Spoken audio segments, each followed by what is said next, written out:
Good evening सभी को। और आज बीपीयू क्लास हमारी जो रिकॉर्डेड या लाइव जो भी दोनों में से जो भी चला सकते हैं वो हम आपको प्रोवाइड करवाते हैं। आइए हम पढ़ें बीपीयू क्लास की जो नेक्स्ट क्लास है और जो सिलेबस की नेक्स्ट लाइन है उसके बारे में पढ़ना शुरू करेंगे। देखिए, हमारा टेलीग्राम पर पेड ग्रुप है, आप उसको ज्वाइन कर सकते हैं सिर्फ मात्र 49 रुपये में। और वहाँ पर अच्छे से अच्छा कंटेंट और बेस्ट से बेस्ट फैसिलिटी आपको प्रोवाइड करवाई जाएगी। और और जो भी आपके सुझाव हो आप हमें लगातार देते रहिए ताकि हम अपने आप में भी सुधार लगातार करते रहें। तो सभी उम्मीद करता हूँ सभी अच्छे होंगे, स्वस्थ होंगे, मस्त होंगे। चलिए शुरू करते हैं हम अपने सिलेबस को आगे बढ़ाते हुए। सिलेबस में देखिए, मैंने आपको शुरुआत की पहली सिलेबस की लाइन अच्छे से एक्सप्लेन कर दी है, करवा दी है। इसके बाद दिखा दिया था कि ब्रिटिश राज में पंचायती व्यवस्था का कैसे डेवलपमेंट हुआ सॉरी, वो भी बता चुका हूँ। अब हम अगली लाइन में जाएंगे कि सिलेबस, देखिए सिलेबस की जो लाइनें हैं उनको सबसे पहले होता है समझना, उसमें क्या पूछ रहा। उसमें शुरुआत में कुछ लाइनें परंपरागत ट्रेडिशनल पंचायती से लेकर है, फिर ब्रिटेन वाली है। और फिर इसके बाद कहा गया है कि स्वतंत्रता के बाद पंचायती राज व्यवस्था में विकास कैसे हुआ। फिर उसके बाद पूछा है कि पंचायती राज व्यवस्था में जो समितियां बनी वो महत्वपूर्ण समितियां कौन कौन सी थी। फिर इसके बाद चूंकि समितियों के सुझाव के आधार पर ही सबसे पहले जो संवैधानिकरण की प्रक्रिया अपनाई गई, तो उसके बाद संवैधानिक विकास की प्रक्रिया बताई गई है। फिर अंततः उत्तर प्रदेश के बारे में स्पेशल दो मेंशन पॉइंट हैं कि तो स्पेशल जो मेंशन पॉइंट है तो अलग अलग है। तो आइए हम शुरू करते हैं। जो हमारी सिलेबस की लाइनें हैं उसी के अकॉर्डिंग हम क्रमशः कालखंडों में बढ़ेंगे ताकि हमारी जो सिलेबस की लाइनें हैं क्रमशः कवर हो जाए। तो हम सबसे पहले शुरू करेंगे सिलेबस की जो लाइन में था कि जो हमारा स्वतंत्रता के बाद पंचायती राज व्यवस्था।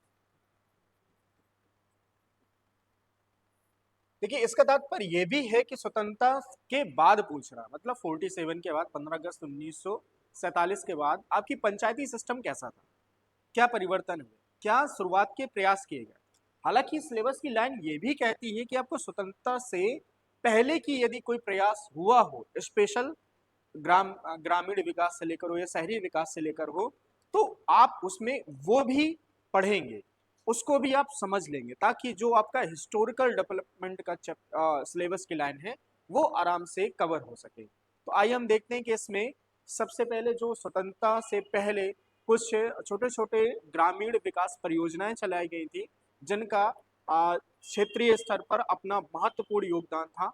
और जो ग्रामीण प्रशासन था या प्रशासनिक सुविधाएं थी लोगों को देने में उसकी महत्वपूर्ण भूमिका थी। तो हम सबसे पहले देखते हैं कि स्वतंत्रता से पूर्व कौन कौन सी संस्थाएं थी या कौन कौन से प्रोजेक्ट चले थे। तो देखते हैं स्वतंत्रता पूर्व। स्वतंत्रता पूर्व में सबसे पहले हम देखेंगे कि कौन कौन सी है। तो एक इसका हम सबसे पहले देखिए पढ़ने का एक सीक्वेंस बना लेते हैं कि हम इसे पढ़ेंगे कैसे। देखिए, मैं एक चीज आपको स्पष्ट रूप से कह दूं, मैं हर चीज कोशिश करूंगा कि मैं आपको हर चीज इस बोर्ड पर लिखवा दूं, लेकिन हो सकता है कि मैं कुछ चीजें सिर्फ बोलकर आगे बढ़ जाऊं। तो आप हमेशा बहुत ही गौर से सुनिए कि क्या पॉइंट बोल भी रहे हैं। यदि आप कॉपी और पेन लेकर बैठे हैं तो जो मैं यहाँ लिख दूं वो भी आप नोट कीजिए, जो बोल दूं वो भी नोट कीजिए, क्योंकि हर चीज मैं आपको लिखवाना यहाँ शुरू कर दूंगा तो हमारी क्लासेस बहुत लॉन्ग हो जाएंगी और सिलेबस फिर कवर करने में बड़ी दिक्कत होगी, समय लगेगा। तो मैं चाहूंगा कि मैं कुछ जो भी बोलूं बहुमूल्य बोलूं और आपका समय कम से कम लूं, ठीक है।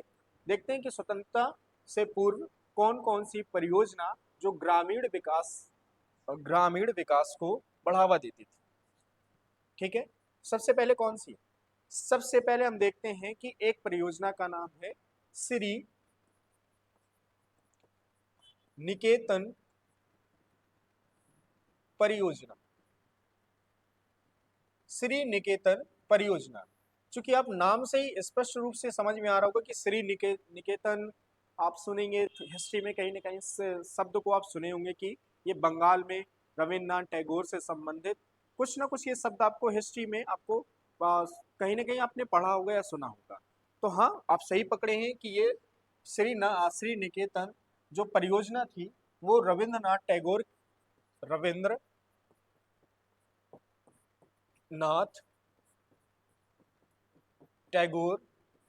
ने रविन्द्रनाथ टैगोर ने वहां उस समय जो उस समय जो एक महत्वपूर्ण शास्त्री थे, समाज शास्त्री थे, उनका जो नाम था एल एम हस्त, एल एम हस्त, इंग्लिश में हर्स्ट भी बोलते हैं, एल एम हस्ट। इनके सहयोग से इन्होंने एक ग्रामीण विकास से संबंधित संस्था का भी निर्माण किया था, जो मुख्यतः शुरुआती दौर में 8 गांवों से जुड़ी हुई थी। शुरुआती कितने गांवों से जुड़ी हुई थी? 8 गांवों से जुड़ी हुई थी। देखिए कौन से क्वेश्चन इसमें पूछ सकते हैं या बनेंगे। इसमें एक वर्ष भी याद रखिएगा, 1914। आप इसमें एक चीज देखिए, हमेशा याद रखिए, जब ऐसे योजनाएं पूछने का उद्देश्य उनका सिर्फ ये होता है कि क्या स्टूडेंट को उसकी पीछे की कोई जानकारी है। कभी कभी आपसे सिंपल सा एक क्वेश्चन पूछ लेगा कि श्री निकेतन परियोजना किस वर्ष प्रारंभ हुई। एक क्वेश्चन और पूछ सकता है कि इसे प्रारंभ करने वाले व्यक्ति कौन थे। एक क्वेश्चन और पूछ सकता है कि ये कितने गांवों में पहले शुरुआत की गई। एक क्वेश्चन और पूछ सकता है कि रविन्द्रनाथ टैगोर ने किन के सहयोग से श्री निकेतन प्रोजेक्ट को धरातलीय स्तर पर लाए थे। तो आपको ये समझना होगा कि इसके पीछे कारण क्या। ठीक है, कारण देखिए, शुरुआती दौर में इस समय चूंकि होम रूल आंदोलन 1916 में प्रारंभ हो चुका था और बंगाल इस समय क्रांतिकारियों की भूमि कहलाती थी, तो यहाँ डेवलपमेंट बड़ी ही तेजी से, सोशल हो, इकोनॉमिक हो या पॉलिटिक हो, तो इसलिए इसलिए इससे पूर्व जो प्रयास हो रहे थे नेताओं के माध्यम से, तो 1914 में कहीं ना कहीं उसके लक्षण हमें दिखाई देते। ठीक है, अगली परियोजना का नाम है, अगली परियोजना देख लेते हैं,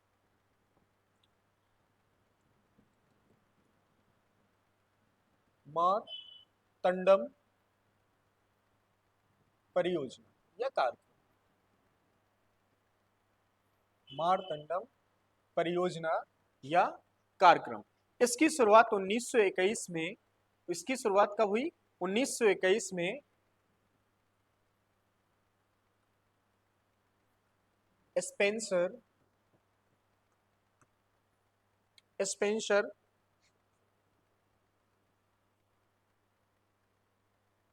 हैच ने इसकी शुरुआत की।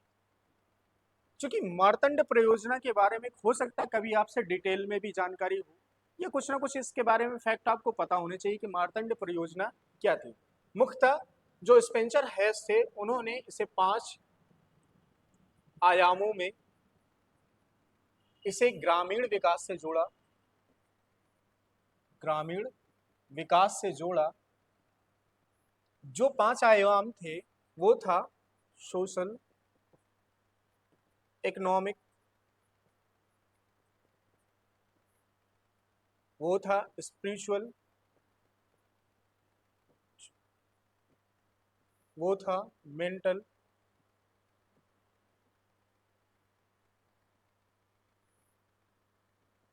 वो था रूरल। मतलब इन क्षेत्रों में वो चाहते थे कि ज्यादा से ज्यादा चीजें डेवलप हो ताकि व्यक्ति का समग्र विकास हो सके। तो आपसे क्वेश्चन पूछेगा कि मार्तंडम परियोजना कितने आयामों पर बेस थी, तो आपको 5 सीधे सीधे नाम याद रखने हैं। दूसरा ये हो सकता है किस वर्ष शुरू की गई थी, तो आपको ये भी ध्यान देना है कि किस वर्ष इसे प्रारंभ किया गया था।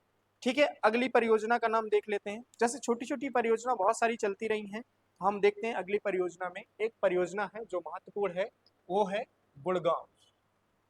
आपने गुड़गांव या गुरुग्राम का नाम हमेशा सुन रखा होगा। वर्तमान में हमारा एक महत्वपूर्ण शहर है परियोजना।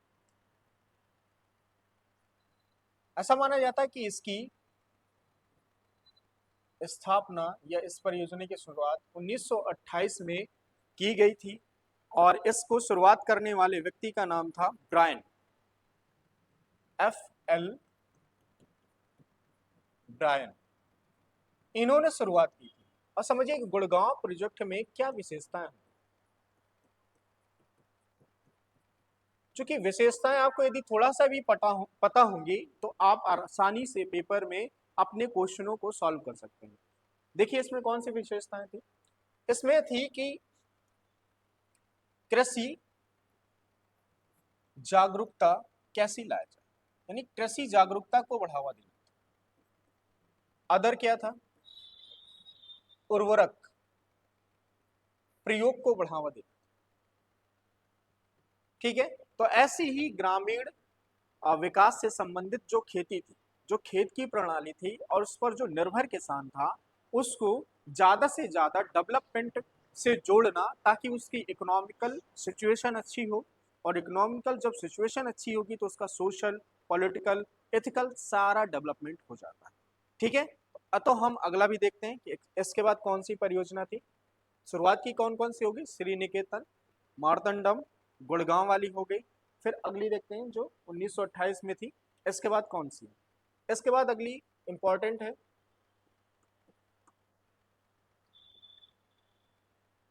सर्वोदय। सर्वोदय योजना। सर्वोदय योजना के नाम से ही ये स्पष्ट है कि सर्वोदय मतलब सभी का उदय, प्रत्येक व्यक्ति का उदय से संबंधित ये योजना थी जो आचार्य विनोबा भावे ने प्रारंभ की। आचार्य विनोबा भावे ने इसे प्रारंभ की और इसकी शुरुआत कब की थी इन्होंने, 1948। सर्वोदय योजना का मतलब था कि प्रत्येक जो अंतिम व्यक्ति भी हो, मतलब कोई भी व्यक्ति हो, कोई भी स्टेटस हो उस व्यक्ति का, वो किसी भी एरिया से आता हो, उस व्यक्ति का समग्र रूप से विकास कैसे किया जाए। स्पष्टता जो ग्रामीण जीवन था, ग्रामीण जो जीवन शैली थी, उसमें जो सुधारवादी कार्यक्रम थे, सुधार कैसे किया जाए, इस सर्वोदय योजना का सर्वोदय योजना का प्रमुख उद्देश्य था। चूंकि ये गांधीवादी योजना थी, चूंकि ये गांधीवादी से ज्यादा ही प्रेरित थे। आपने आचार्य विनोबा भावे का नाम व्यक्तिगत सत्याग्रह के रूप में भी, सत्याग्रही के रूप में भी शायद सुन रखा हो। यदि आप हिस्ट्री पढ़ें तो वहां से उसे कोरिलेट भी कर सकते हैं कि आगे कैसे डेवलपमेंट हुआ। ठीक है, गुड़गांव हो गया, सर्वोदय हो गया। एक परियोजना और थी इटावा, इटावा परियोजना। ये भी इसी वर्ष प्रारंभ हुई थी 1948 में ही। और इटावा मतलब आज का जो यूपी वाला क्षेत्र है उसी से यह संबंधित है कि इटावा परियोजना शुरू हुई थी और इसको स्थापित करने वाले व्यक्ति थे अल्बर्ट मेयर। ये महत्वपूर्ण योजना है, बस आपको इसका नाम याद रखना है, वर्ष याद रखना है और किसने प्रारंभ किया वो याद रखना। हो सके तो कुछ के उद्देश्य आप याद रखिएगा, तो आपके जो इंफॉर्मेशन का गैप होता है वो फुलफिल हो जाएगा, तो वो आपको आसानी होगी। जो कभी कभी बहुत सारे डिटेल क्वेश्चन आ जाते हैं तो यहीं से आ जाते हैं, हमें इस चीज का ध्यान देना होगा। ठीक है, 1948 में ही बहुत सारी अन्य योजनाएं भी शुरू की गई थी, लेकिन वो ज्यादा महत्वपूर्ण नहीं थी। इसके बाद जो सबसे ज्यादा इंपॉर्टेंट पंचायती राज व्यवस्थाओं के जो विकास में सबसे ज्यादा इंपॉर्टेंट रोल है, दो योजनाएं, CDP जिसका पूरा नाम है सामुदायिक विकास कार्यक्रम, सामुदायिक विकास कार्यक्रम। और एक अन्य योजना है राष्ट्रीय प्रसार सेवा। इसको 1953 और इसको 1952 में प्रारंभ किया गया। देखो क्या हो गया,